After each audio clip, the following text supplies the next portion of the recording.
Meet Anthony Ferraro. My mother and I lived in Chestnut Hill in a one-bedroom apartment. The rest of my family would be home taking care of themselves, so everyone was making a sacrifice.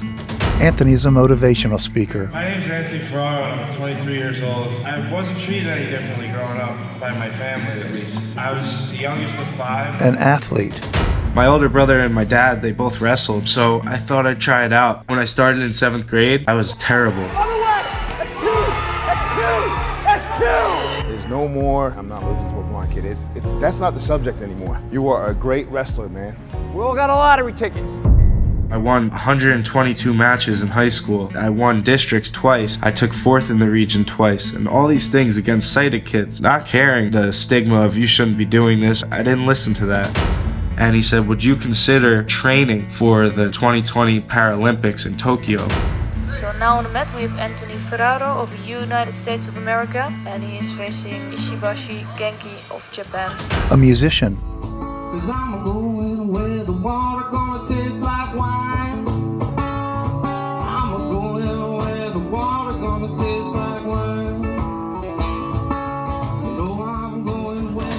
And Anthony is an advocate for blind teenagers and their parents. I'm working on building a nonprofit organization trying to influence transitional youth right now, while at the same time empowering parents to raise children with no limits. In an interview conducted by our team correspondent, Simon Bonenfant. It was great to see Oliver and his life and his vision. He truly had a vision. Blind Abilities presents a chat with Anthony Ferraro. Hello, Blind Abilities. This is Simon Bonenfant here, and I'm here at St. Lucie Day School for the Blind today, and I'm here talking to Anthony Ferraro, who is a blind motivational speaker, athlete, and a musician. Got a lot of things. How you doing, Anthony? I'm doing great, Simon. Thanks for having me. Oh, my pleasure. So, Anthony, why don't we start talking a little bit about yourself, and what has your journey been like? I was born about a month and a half premature with Leber's congenital amaurosis, which is LCA for short. It's a degenerative eye condition attacking the retina. When this happened, my parents were told one thing, not to treat me any differently than any other one of their 5 children. I'm the youngest of 5, and I grew up in Spring Lake, New Jersey, which is a small beach town. The first thing my parents needed to find was education. They did a lot of research, and they found the best place in the country was St. Lucie Day School for the Blind, where you learn Braille and all the tools you need to learn to mainstream, essentially, into the sighted schools. The first step was reaching out, and, it was 2 hours away from where I grew up. Wow. So my mother and father, they wanted me to get transportation from Spring Lake all the way to Philly every day, but the state would not provide it. So there was a huge court case at the time, and while this was going on, my mother and I lived in Chestnut Hill in a one-bedroom apartment. During the week, the rest of my family would be home taking care of themselves almost, and my dad would get home late from work, so everyone was making a sacrifice. Finally, the court case came to a resolution where they provided transportation for me to go from Spring Lake to Philly every day. That's where I really started coming to St. Lucie's and learning the tools to be able to be successful in the real world. When 7th grade came around, we thought it was time, after talking to Sister Meg, the principal, and teachers of mine, and said I was ready to go into the mainstream school. At this time in 7th grade, I went to H.W. Mounts in Spring Lake. I was the only blind kid in the school, and it was a little weird at first. I tried faking not being blind, tried hiding my Braille books under my desk, on my lap, to look more normal. It's pretty hard to hide your blindness when you're the only blind person. So then I started, I needed to find an identity, something to fit in with the other kids and things like that. I always used to play soccer and stuff like that, just recreational with teams, and then I realized it wasn't very realistic. My older brother and my dad, they both wrestled. They were really good. My brother took 5th in the state of New Jersey for Christian Brothers Academy. I always looked up to him, so I thought I'd try it out. And when I started in 7th grade, I was terrible. I went about 2-12. One of my wins was a forfeit where you just go out and they raise your hand. I remember leaving my last match of 7th grade saying to my dad after losing, Dad, I gotta get good. I want to be good. I can't just be mediocre at this. And he said, all right, Anthony, just thinking it was me coming off a loss and just feeling sorry. And then weeks later, I said, Dad, where's that club, And he's like, all right, I got to find it. So he found a club. The club he found was Rhino Wrestling Club with this guy, Mike Melanconico. And he wrote an email to him saying, my son, he's 160 pounds. He's 7th grader. He's motivated. He wants to learn how to wrestle well. Oh, and one more thing, he's blind. And the first thing Mike wrote back was, that's awesome. And he says this day, like, he doesn't know if that was the right thing to say, but that's what he said. And Yeah, there you go. he took the challenge. He wanted it. He wanted to teach me. He even says, he's like, you know, training a blind wrestler is a lot easier than training an unmotivated wrestler. Because I was motivated. I used to go every day from Monday through Thursday to the club at night from 7 to 9.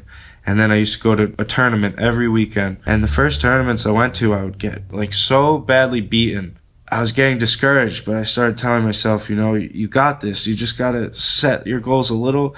I have these high goals, but start having other goals that are realistic at this point in time right now. So I started, you know, telling myself, why don't you start trying to score a point? Start there, like start little. And then when that started happening, I started scoring more than 1 point. And then I started beating kids. I started seeing hard work paying off, all my time and effort that I was putting in every day. I was wrestling sighted kids, and they didn't care because I was a little blind kid that, you know, was getting tossed around all the time. And then I started winning, and in 8th grade, I ended up going 24-1, winning the whole championship of middle school. And in my championship match, I was losing 14-3 with 30 seconds left. I was on my feet and I took the kid and threw him right to his back and pinned him. And when I wrestle, you have to stay in contact with me at all times. When we break away, I have no idea where you are, so the referee will blow the whistle and bring you back into the center. No one ever complained about this until that day when the kid's dad came over to my dad and said, you know, your son has an unfair advantage. He doesn't belong in this sport. He should go try the Special Olympics or just try a different sport. It's not fair to my son that he has to stay in contact. And this was really discouraging, you know, because I just worked so hard and I'm beating these kids that are... And you won. Yeah, right. I won. Yeah. That's it. And I didn't let it affect me too much. And at this time, my brothers both went to Christian Brothers Academy. I had a handwritten letter of acceptance to go there, and they were getting my books brailled for high school. Okay, that was a high school. Yes. Okay. So this was an 8th grade match, but I'm about to transition into high school. And I find out that the president who wrote that letter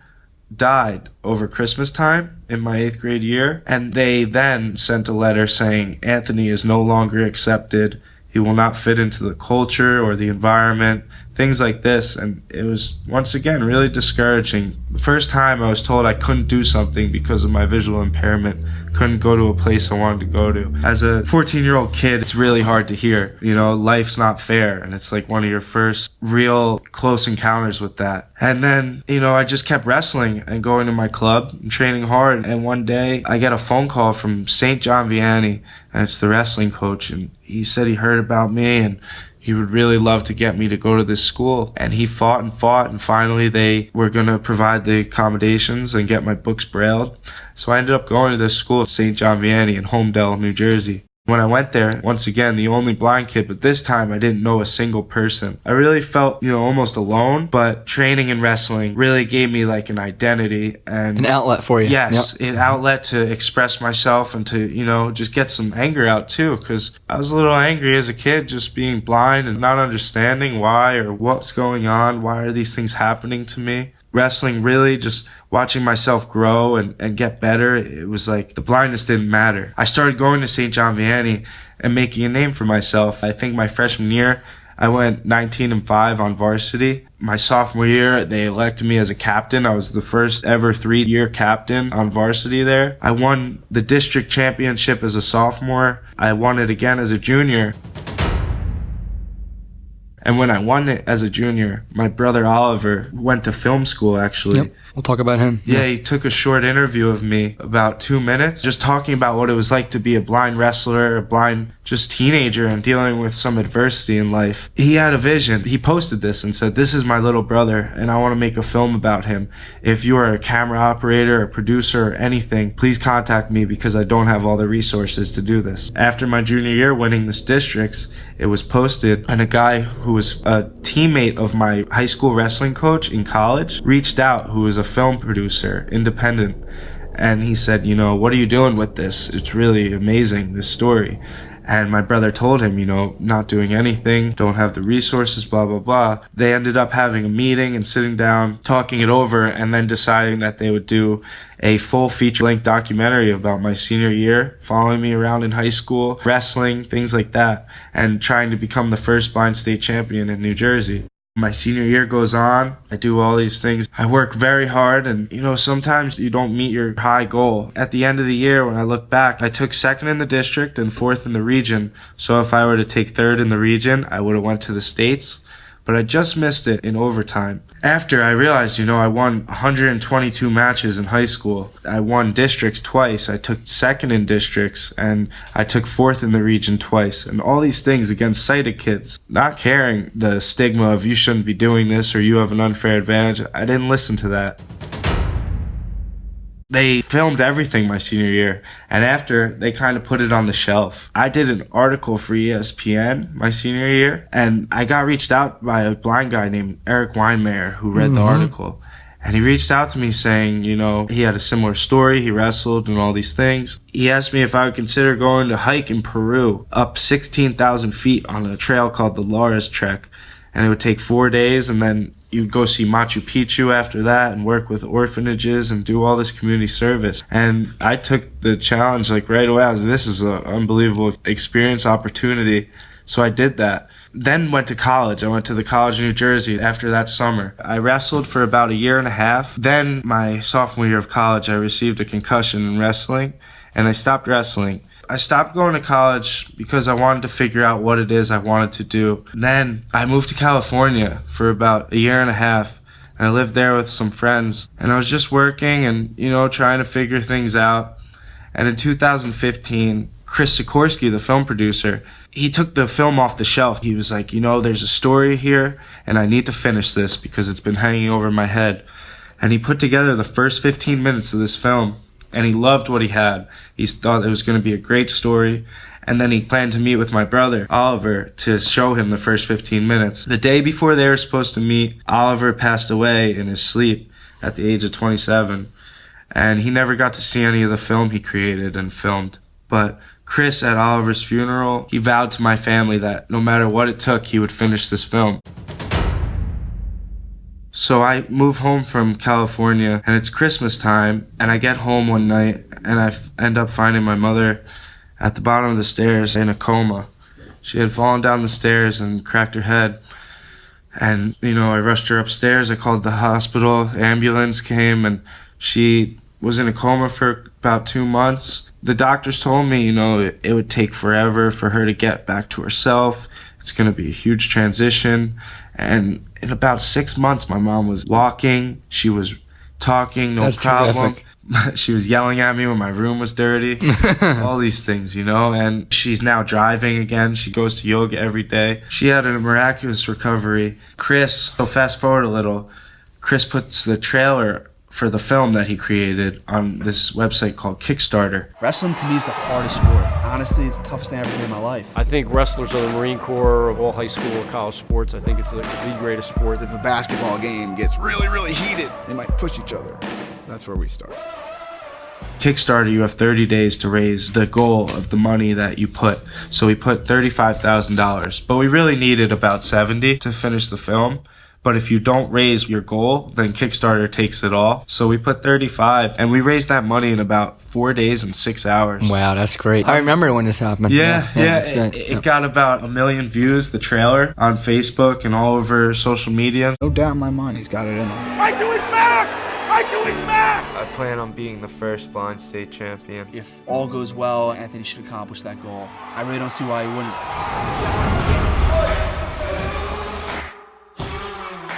Come on.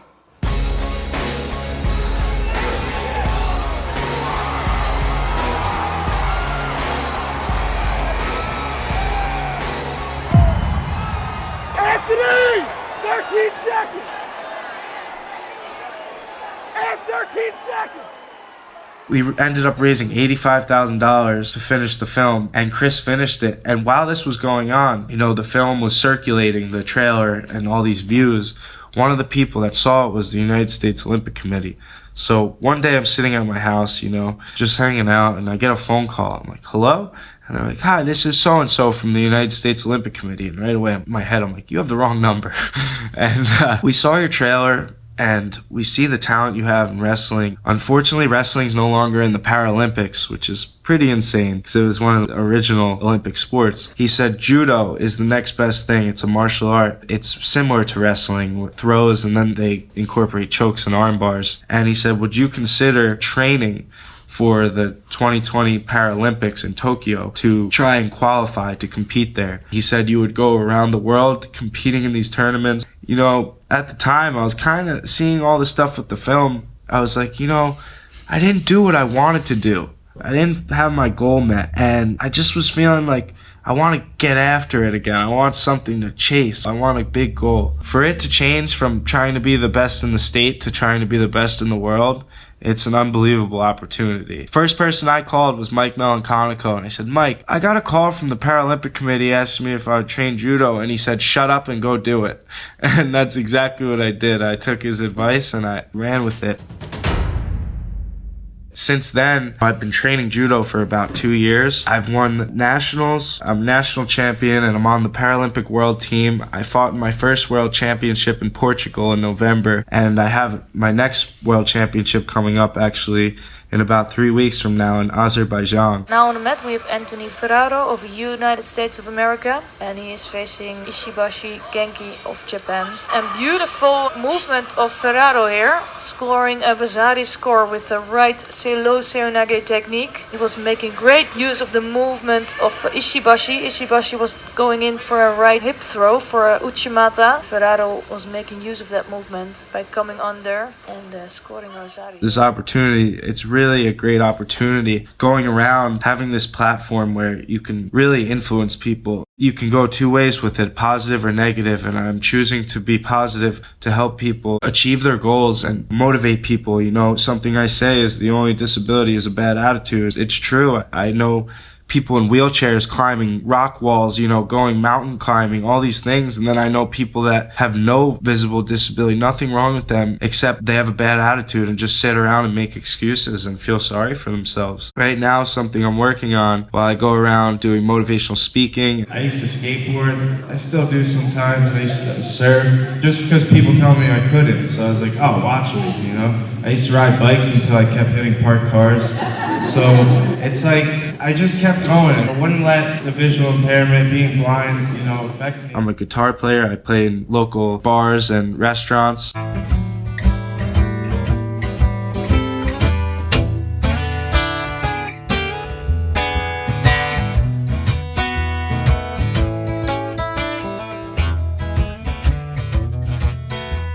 Living in Brooklyn, New York right now. Great. Yeah, so it's really a lot of fun and it's a great opportunity, and teaching people that life can hit hard, but you have to keep going because there's a light on the other side. God has really put his hand in my life where he has just given me these blessings. You know, you turn to God when things go wrong and you say, why are you taking from me? Why is this stuff happening to me? You know, blah, blah, blah. But one day God just, you know, I'm asking him these things and I turn around and he's like, look at everything I'm giving you. Look at all this stuff, you know? He's like, yeah, Ollie was your brother, but he's my son. I can't hold on to that anger or that resentment. You know, I have to learn to love through it all. Right now, I'm working on building a nonprofit organization, actually. I'm trying to influence transitional youth right now to set goals high and push past life's obstacles, while at the same time empowering parents and adult influencers to raise children with no limits. Labels are limiting. You know, if you tell someone they can't do something, sometimes they're not going to do it just because you told them. I was the opposite. When someone told me something, you know, you can't do that, blah, blah, blah. You used it as a challenge to do it. Yeah, you know? And do it the best. Exactly. To prove them wrong. Yep. To prove myself wrong, too, to know that I can do it. I grew up with 60 cousins. My mom's the second oldest of 13. She never raised me any differently. You know, I would be at the store as a kid and I'd say, Mom, I want this toy or something. She'd be like, all right, here's $5. Go find the counter and pay for it. And I'd be like, are you kidding me? I don't know where it is. I'm scared. Like, help me. Looking back, it empowered me to be able to advocate for myself, which is very important. Where I am now, you know, it's been a long journey so far, and I'm only 24 years old, and I'm just so excited to see, you know, it's so exciting to see what's next and what's more to come, and I'm just embracing life and enjoying every minute of it, you know. It's not always easy either, but you have to acknowledge those hard times and feel it and get through it. I like to go back, just talk about your family a little bit, to give listeners some context. I actually went to the same school as you, St. Lucie School. It's what I went to for grade school as well as you. I know your mother and your brother, Oliver, very well. Your mother was the art teacher here at the school, so I've known her for a very long time. And just describing the way she raised you and the stuff that she instilled in you, when you were telling it, I was like, yep, that's Mrs. Ferraro right there. That's who she is. She's just a very loving person, but a pushing person to push through the challenge and giving support through it. She's a very good person, and it sounds like a very inspirational person in your life as well. Absolutely. And your brother Oliver actually did a documentary with me and some of the other students at St. Lucie School about 8 or 9 years ago called Find the Light and Shine the Light. If I could sing, I would feel like, I'm not meant to sing. Something's telling me that I'm not meant to sing. What I'm meant to be is to perform and to take people's breath away. That's what I'm meant to be. I'm not meant to be visual. I'm meant to be to cheer up people inside people's hearts. I'm not meant to be visual and light up their smile. I'm meant to be their smile in their heart. I'm meant to be the healing. I'm meant to be the happiness in people's hearts. That's what I'm meant to be, I feel like. I'll actually include a link into the show notes for the podcast of that, as well as your film that just got released. I'll put links into there. That documentary that he did of me really captures a lot of what I say and your message as well. So I've known Oliver. I had the pleasure of knowing him, and he was an absolute inspiration. That documentary. Very inspirational. Thank you for saying that. That documentary, The Find a Light, Shine a Light, that one gives me chills every time I watch it. The way he was able to transcend that message through you guys and the way you guys spoke, it made things clear, and it was just so beautiful to see. Oh, yeah. Yeah, it was great. And it was great to see Oliver and his life and his vision. He truly had a vision for his life and for you and for the stuff he was able to create these films and do this very well. He always set his goals high as well as you. I remember talking with him throughout the years and hearing the stuff that he was up to, and it was very good stuff. And he was just a motivational guy as well. Oliver was he was a hustler, He worked so hard. He was self-made, to say the least. I remember he bought a house at 25 years old in Spring Lake Heights, New Jersey, and he was a funny guy. The things he would get, I remember he was almost like a status thing when he bought a Rolex. He was all pumped, And he just worked hard for the things he had, and he loved people. Oh, he did. And he loved people so much, and he was able to tell their story almost for them in such a beautiful way, and he saw that. He would see the beauty in everything. He was even the guy who, when people were talking bad about someone, he would challenge them and be like, well, why do you really think that? Because I think this about that person, and really show their positivity and the good things about them. That's great, and it sounds like that is in you, too. That drive, a motivation, and you're a people person too. You like people, You're absolutely good with people. That's great. And I feel when I lost him that I really, really embodied a lot of him. You did. So he's there all the time, Oh, yeah. I'm traveling all the time. I just got back from Germany 2 weeks ago from a tournament, and I just feel him everywhere around the world, I've had the pleasure these past 2 years to go to Tokyo, to Brazil, to Germany, to Portugal, all these places, and it's just such a blessing because it's from his vision and our vision that I'm able to fulfill this and do these things, because he sort of paved this roadmap for me where he's like, all right, well, I started for you. You got to finish it and figure the rest out. Now I'm here yo, can you come back and help me with some of this stuff? But it's really beautiful, what I have in front of me. And it's great that you're keeping his legacy going and the man behind the film as well. You have to. That's great. Thank you. He's proud of you and all the stuff you're doing. You've been able to accomplish a lot of amazing things, as we all have some fears and doubts. Was there ever a time for you where in any of your accomplishments you've had any fears or doubts, and how did you deal with that? How did you push past some of those obstacles in your own mind? Some of the things I dealt with, like I said too, was just the things people would say against me, and it would make me question, am I good enough? Do I really have an unfair advantage? Am I really just lucky, or these things? And you have to dig deep in yourself and realize who you are. A lot of it was soul searching and really pushing past people's stigma of what they think should be. What do you talk about now in your motivational speaking? You're going to tell your story? I talk about where we get given these obstacles or these challenges, but what we do with them really defines us in the end. How we overcome Some people will back down from a challenge once something comes up in life, and that'll keep happening. You create these habits.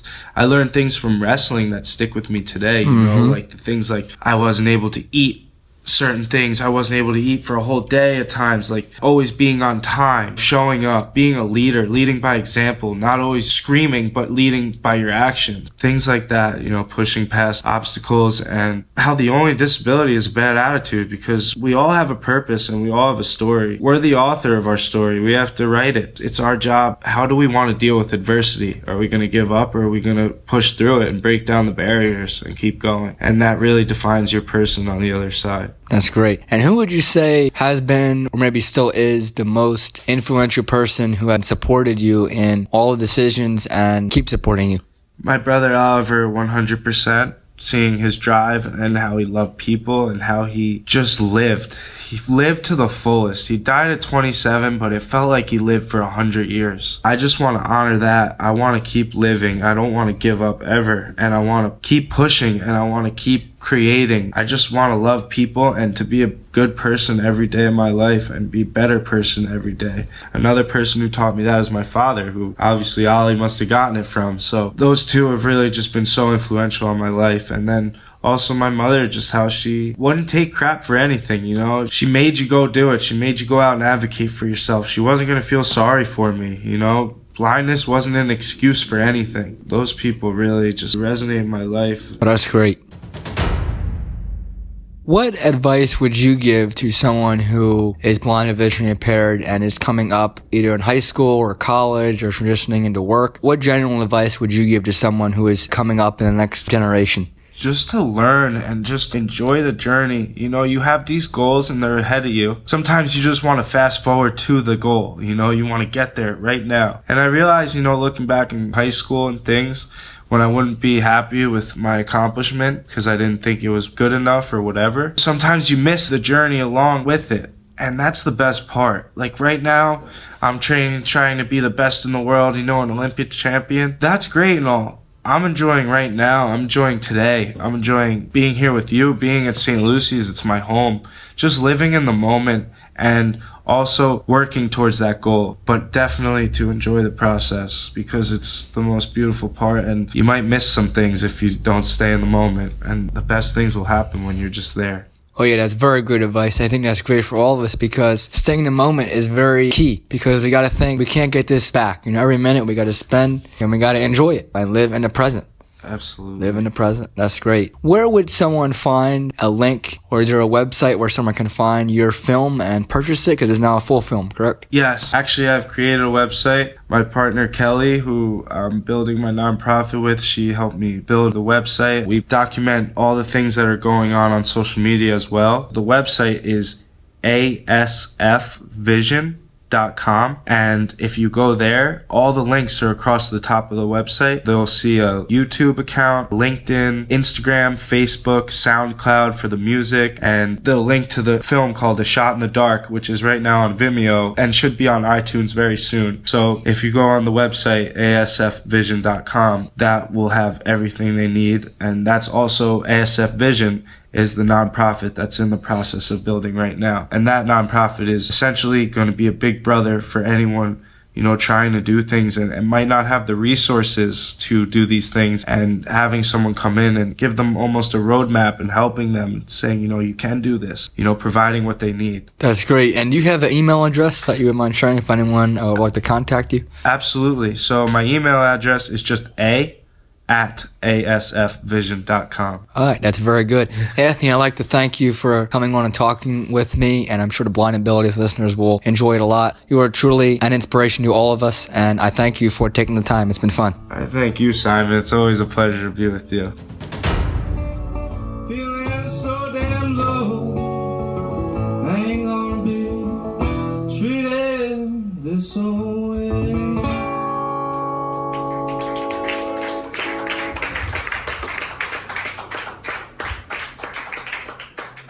Thank you. For more podcasts with the blindness perspective, check us out on the web at www.blindabilities.com. We're on Twitter. We're on Facebook. And be sure to check out our free app in the Apple App Store and the Google Play Store.